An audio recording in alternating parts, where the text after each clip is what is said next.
In memory of Miguel Toruño, shown here with Javier, I'd like to share some photos and anecdotes that show what an amazing person he was and will continue to be in our memories.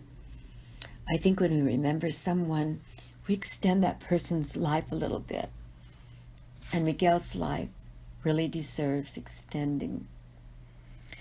First, a dream that came true. He said he'd always dreamed of writing a play and getting it produced in New York City. That dream came true this past fall, 2017, when his play Katie was produced at the Theater for the New City. So here's Miguel with his sister Gabriela, and his niece Journey next to Javier. They're all flanking the program cover for his play Katie. My son Jonathan, two friends, and I had the chance to see the play in New York the following Monday and talk to Miguel before and after the play. We also had the chance to participate in the talkback session that night. The director spoke very highly of Miguel's play, saying that she'd never read a story like it before, so intelligent and exciting, and she said she was thrilled to be able to direct it. Later, the play had a different production in San Francisco, and a friend and I got to see it together and once again participate in the talkback. Patricia and Marcia were there that night too. And in an interview, Miguel credited his parents, Marcia and Javier, with giving him an interest in the theater because they'd taken his siblings and him to the theater when they were kids. So here are some things written up about Miguel online and in the playbill.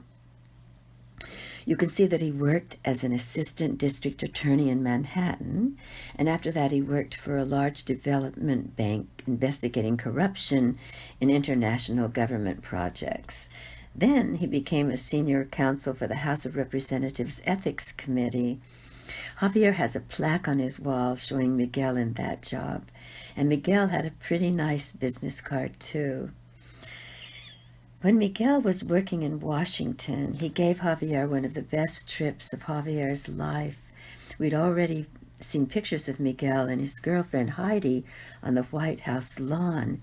And when Javier visited in 2012, even though Javier didn't get quite that close to the White House, Miguel went out of his way to show Javier things that would be memorable. Here, for example, is Lincoln's Bible. And here you can see Javier's hand on the same Bible that Lincoln had used to take the oath of office in the 1860s, and Obama in 2008, 4 years before Javier's visit.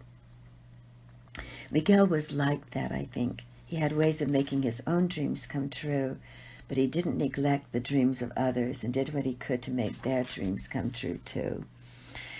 I just want to tell 3 short anecdotes before I close. One is represented by this Hills Brothers statue in San Francisco, something referred to in Dave Eggers' latest book, The Monk of Mocha. You know how as children we'd prick our thumbs till there was a tiny drop of blood, and then we'd press our thumbs against a friend's thumb and say, "Now we're blood brothers." Javier says that as a child, Miguel noticed the Hills Brothers coffee label and dipped his thumb into a cup of coffee and then pressed it against someone else's thumb and said, "Now we're Hills Brothers." Another anecdote Javier tells is of when Gabriela, the youngest of Miguel's siblings, was a toddler and only Miguel could understand what she was saying. One time when Javier was acting like a clown to amuse the children, Gabby looked at him seriously and said, "Je monsieur, je monsieur." Miguel translated for Javier. She's saying, "You're immature." One more anecdote. When a mouse was caught in a trap, the kids didn't want it to suffer or die, so they took it out to the field and let it loose.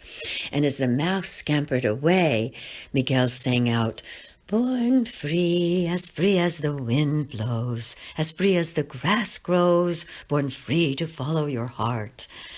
I think that's what Miguel did. He had a good heart and he followed it. Here's a photo of Miguel around 2010 when he was at dinner at the home of Evelyn and Walter Latorre, with them, Tim Latorre, Javier, and me. And while we're at their table, I want to give a special thanks to Walter, who's been a major source of comfort to Javier at this painfully difficult time, and to Evelyn, who's been a major comfort to me. The only way I know of to deal with such devastating loss is to think of all that we gained from knowing Miguel. He's like the hero in Tennyson's poem Ulysses, a part of all that he has met, and I know he'll live on in our memories.